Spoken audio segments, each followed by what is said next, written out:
Good afternoon and a very warm welcome to NTV at One. Let's begin with a look at the headlines. Civil society calls for harsher punishment for former permanent secretary in the local government ministry, John Muhanguzi Kashaka. Also coming up, Kasese District Chief Administrative Officer alongside his assistant are arrested for misappropriating district funds. And the United Nations declares South Sudan's food crisis the worst in the world.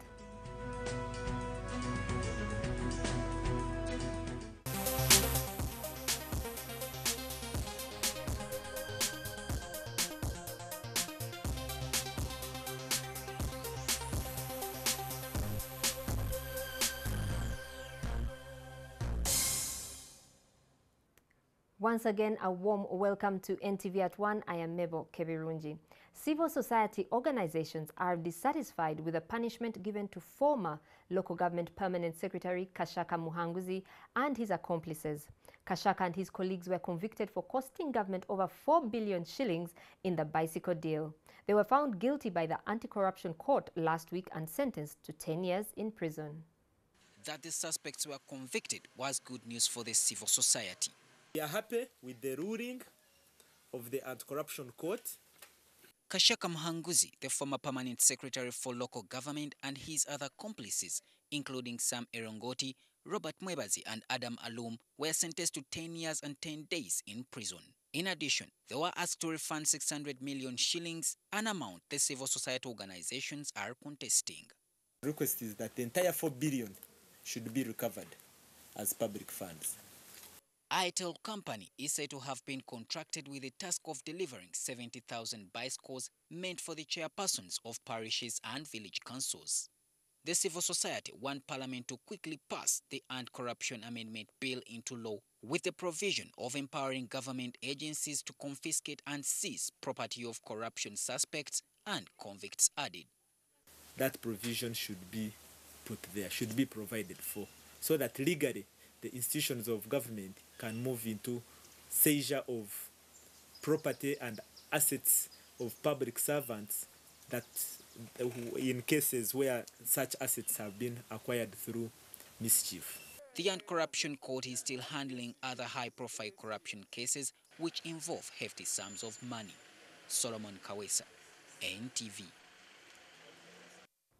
To get more women in Uganda to deliver from health facilities, a lot has been invested in terms of creativity and resources. First, the government's introduction of a mama kit, and now the Red Cross, which is providing an even bigger bag containing bed sheets, a towel and soap for the baby's care after birth to encourage more women to give birth in health centers.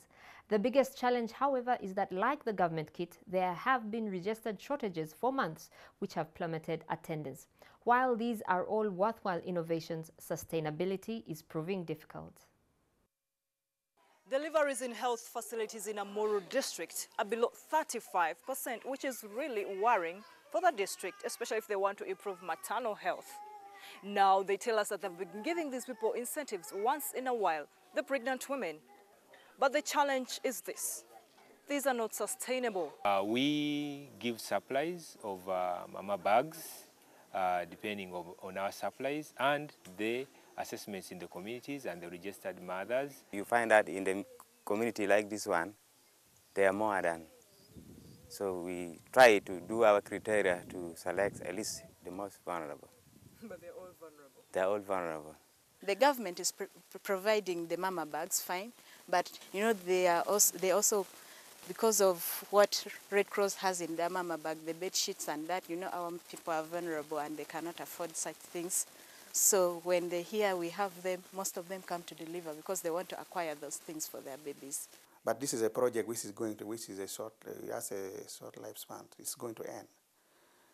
The district sometime tried giving the patients to the mother, but do we sustain it? Yeah. The district by itself? Yes, when we were still in the major Gulu. But we need to look at certain things which are sustainable. Tonight, Florence Nalimba will be looking deeper into the mama bag in our health focus feature. Be sure to watch out for that. Now, the Kasese District Chief Administrative Officer, together with his assistant, have been arrested for misappropriating district funds. Ferigo Kambale and his assistant Wilson Asaba were taken into custody after they appeared before the Parliamentary Local Government Accounts Committee at the Kasese District Council Hall. Ferigo Kambale and Wilson Asaba are accused of causing a financial loss of over 41 million shillings.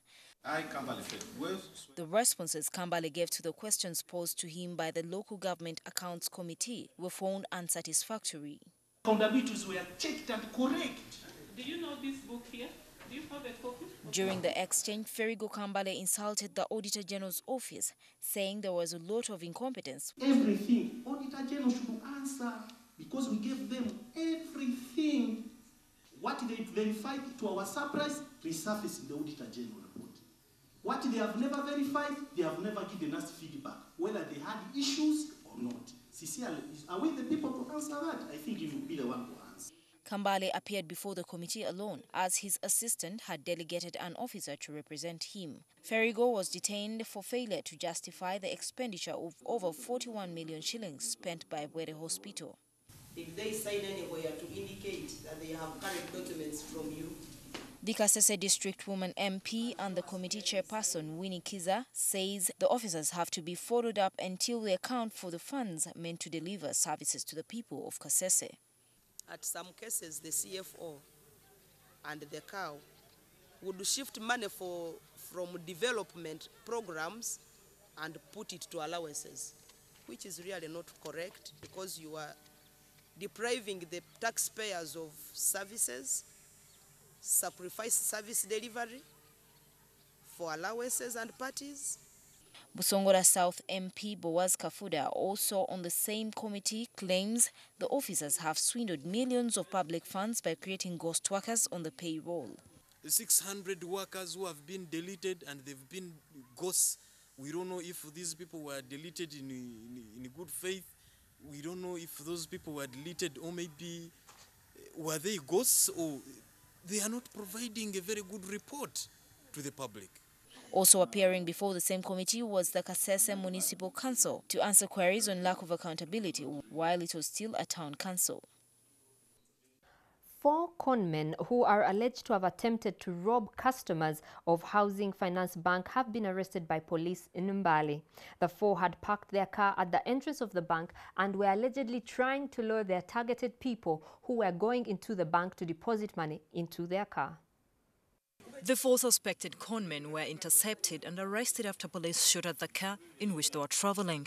They had parked the car at the entrance of Housing Finance Bank in Mbale and were trying to divert customers of the bank to their car. The particular persons they had targeted were carrying 1.5 million shillings that they were going to deposit. The conmen, it is believed, had been following them. Diana Nandaula, the Elgon Region Police PRO, confirmed the arrest. These 4 had at first attempted to steal money from one of the clients who was depositing money worth 1.3 million shillings. And they were trying to divert him out of the bank, but the security was alert and they managed to intercept them. She says the police had received information that the car with a number plate UAQ 207V in which they were traveling had been sighted in Mbale, and they were suspicious that the people traveling in it had plans to rob 2 banks. According to intelligence, this vehicle was sighted yesterday, and police was monitoring it. So when they came in the morning, there was already a police officer around on the street who alerted the guards at the bank. They are to be charged with attempted robbery. We are now going to take a short break, but NTV at One continues shortly. Do stay with us.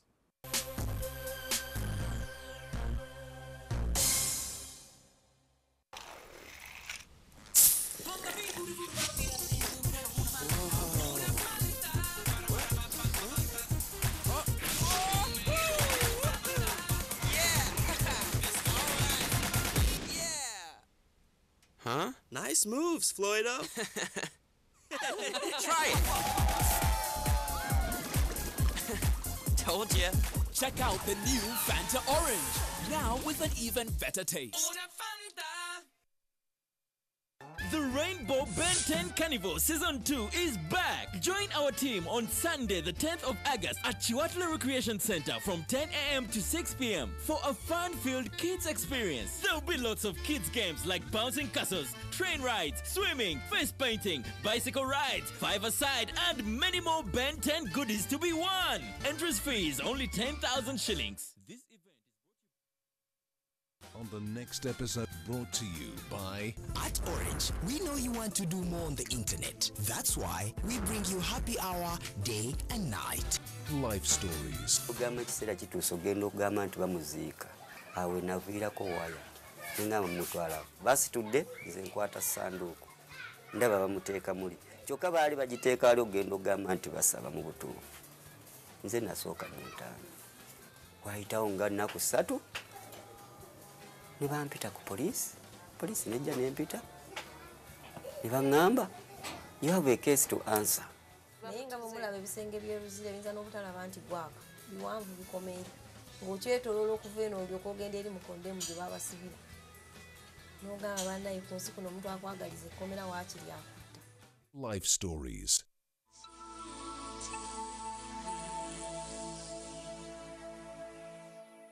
You can download movies at the lowest prices and never fast from Orange. Dial *133# to buy a data bundle. Happy hour changes with Orange. Today changes with Orange.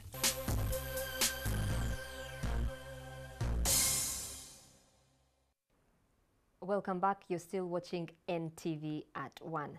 2 men have been arrested in Iganga for stealing domestic animals from the locals. The 2 are said to be part of a group of roadside vendors selling roasted meat. Asumani Mwanja and Fazil Kadogo are believed to be part of a group that has been stealing goats and other domestic animals from nearby villages and slaughtering them from bushes. The 2 were arrested at Nabidonga village in Iganga municipality as they were transporting meat to Iganga town in a polythene bag. These are serious thieves. Serious thieves. They've been in this business for quite some time. The police are cautioning the public to avoid buying meat from sources they do not trust, especially the roasted meat.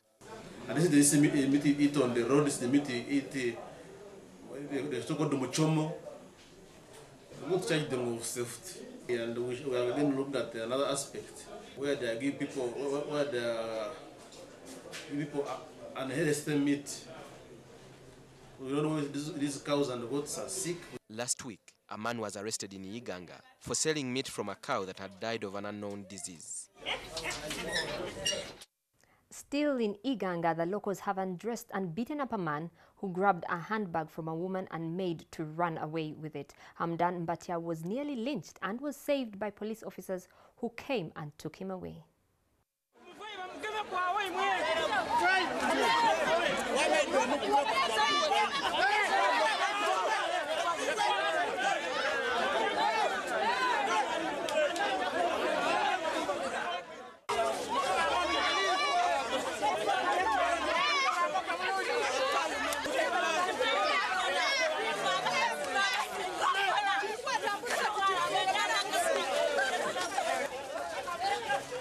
Umukazi akasawo akesente bamugema batandika okumukuba bamwambula yalumuka paka eno mukikuba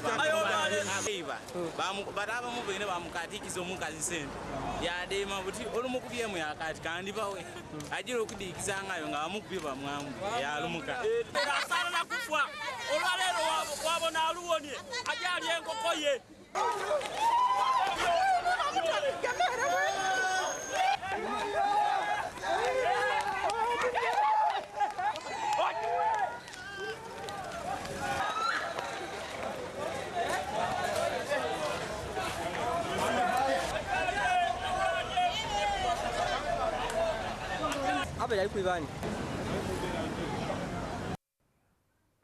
South Sudan's food crisis is the worst in the world, the UN Security Council has warned, calling for urgent action. It said there was a catastrophic food insecurity in the country, urging donor nations who pledged $618 million in aid to make good on their promise. The UN Children's Fund, UNICEF, said some 4 million, a third of the population, could be affected. It said that 50,000 children may die of hunger in the conflict-torn country unless international help increased. More than 1 million people have fled their homes since fighting erupted between different factions of South Sudan's ruling party last December. Thousands have died in the conflict that started as a political dispute between President Salva Kiir and his deputy Riek Machar, but has since escalated into ethnic violence. Months of fighting have prevented farmers from planting or harvesting crops, causing food shortages nationwide.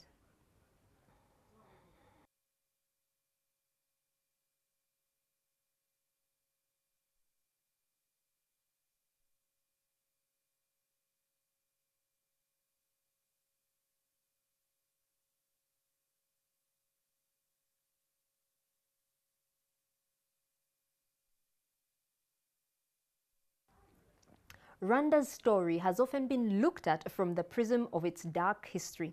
However, Rwanda oozes a rich culture. Often this story is told through a rich blend of music, dance and drama. In our last episode of Rwanda Dispatch, our reporter Shila Nduhutire finds out how Rwandans are using dance to promote tourism and tell the story. From its versatility, the Rwandan dance is an exquisite piece of art.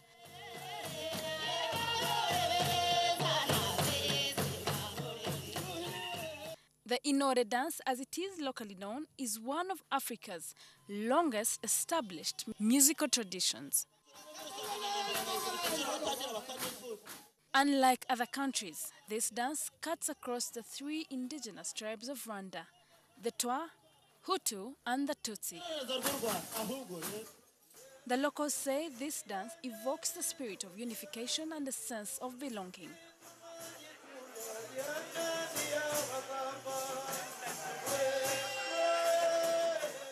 To understand the Kinyarwanda dance, we visited the Rwanda Northern Province district of Musanze, where Igitaramo, a widely popular event where locals gather to share folklore stories, unfolds.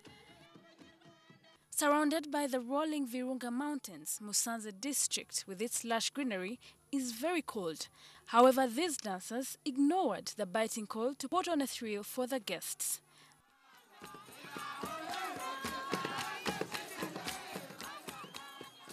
This dance is performed by men wearing grass wigs and carrying spears.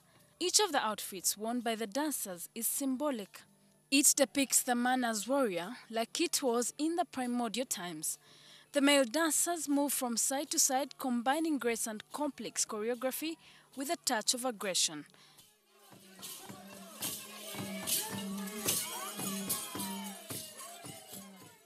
The idea of moving the head around portrays the man's role as the titular head in the family.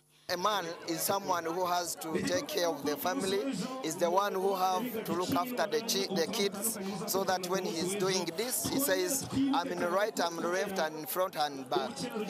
At certain stages, the dancers stop, with arms outstretched and make blood-curdling battle cries, while in other times, the cacophony from the drums fades out.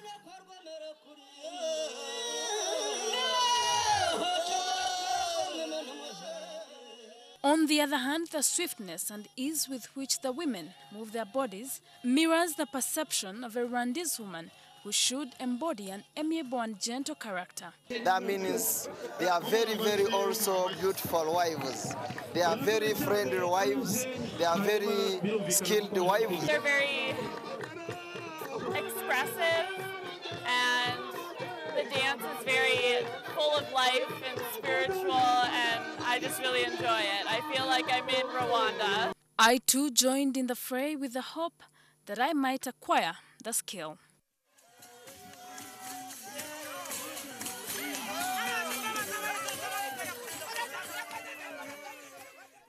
The battle trumpet from the male dancers portrays the warrior's fighting skills and how many enemies he has slain in battle.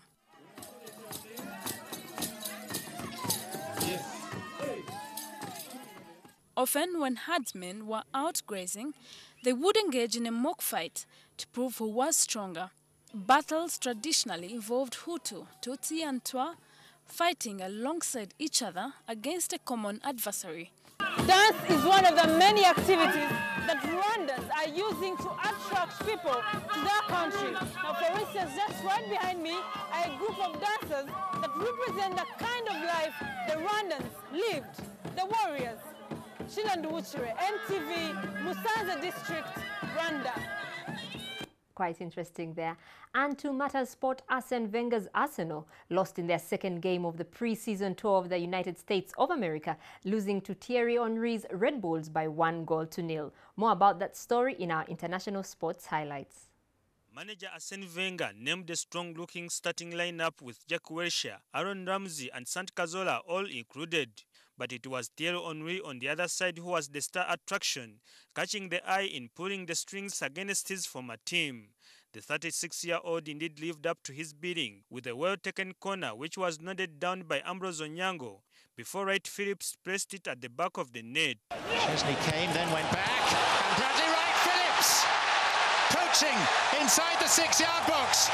Wilshere, getting in his first action since the World Cup, had 2 chances to level before the break, but was denied by Ross Roberts and Tim Cahill's blocks. Wenger made a number of changes at the interval, with the Murphy Flamini and Abu Dhabi coming on. And Tottenham Hotspurs brought their 3-match tour of the USA and Canada to an end against Chicago Fires. After 2 games against teams placed high in the MLS League table, Chicago, who have won only 3 of their 17 league games, appeared to be the easiest opponents for Spurs in their preseason games. In the Chicago team was 19-year-old Grant Ward, who progressed through the Tottenham Academy and has been on loan since last March. Tottenham manager Mauricio Pochettino was looking for further improvement from his players. For some players, it could be their last chance to impress their new manager. As they return to London, we'll see the players who were at the World Cup finals joining up with the squad in the coming days. Uganda has won both gold and silver in the ongoing Commonwealth Games in Glasgow, Scotland. Kiprimo Abraham and Solomon Mutai are the winners. We do wish the very best to the remaining athletes in Scotland, and we shall be bringing you more on that story in subsequent bulletins. This bulletin has indeed come to an end. We do wish you a wonderful afternoon and keep it here at NTV.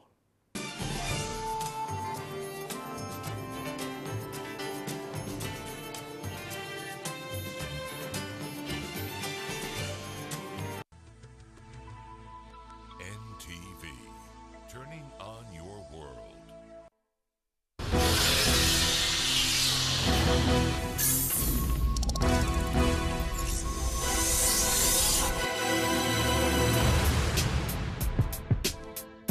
Greetings, ladies and gentlemen, boys and girls.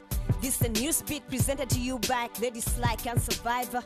Follow the beat from the studio to the street. Info with the flow, keep you sharp and in the know. Sit back, relax, enjoy the news, follow. Education is the foundation of success and growth. We need a strong and effective structure to move forward. The education system runs on merit and good ethics, shielded from bad politics and policies. The cancer of illiteracy and poverty needs a cure, because you can't get good education when you're poor. Despite the progress from universal primary education, the quality of the education remains the question. 31 million children of school-going age in sub-Saharan Africa remain at home instead. Most of these girls and children from poor families are affected by discrimination from their communities. Most rural schools lack basic facilities. Most rural children still have their lessons under trees. The shortage of teachers with professional qualifications has had a negative impact on the quality of education. Education is a public good and a basic right, but it's the teachers who teach us how to read and write that are caught up in the war of poor payments and strikes. For their great service, they deserve a pay rise.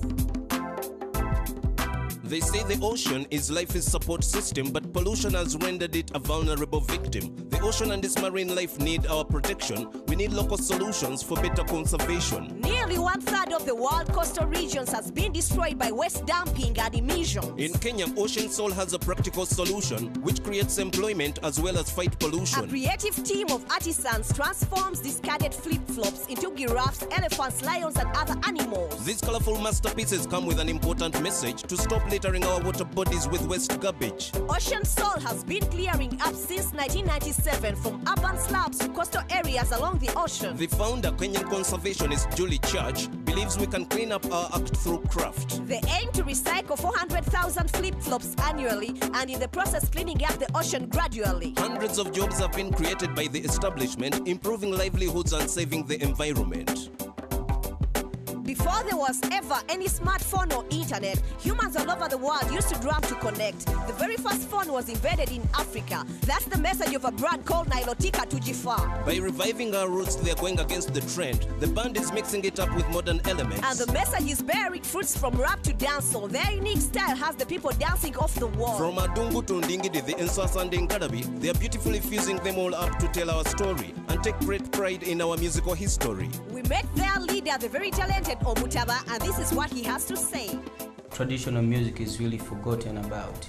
We want people to recognize and go back to and respect their cultural norms and customs, bring up instruments that were really sinking into water and bring them to the present. We bring it and fuse it with Western music, Afro electronic fusion, where we come up with drums and with electro music.